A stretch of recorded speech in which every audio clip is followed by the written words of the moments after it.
To replace a PC350 arm cap, the first thing we need to do is use a Phillips head screwdriver to remove the 3 screws that secure the arm cap to the chair. 2 in the front and 1 in the rear.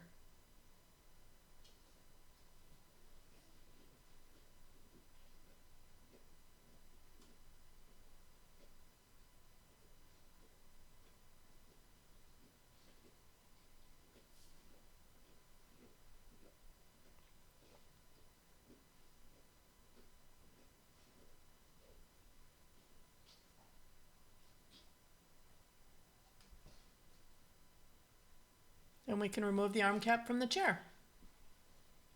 To install the new arm cap, simply place it into position and replace those 3 screws.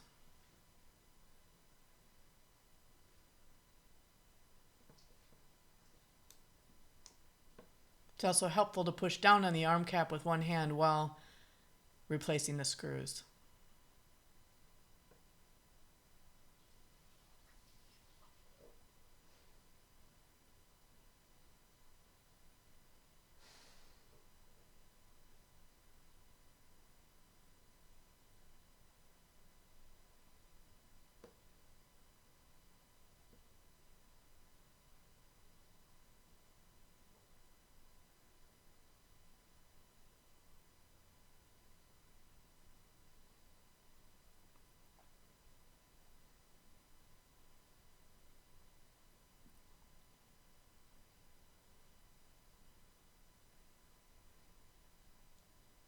And we're done.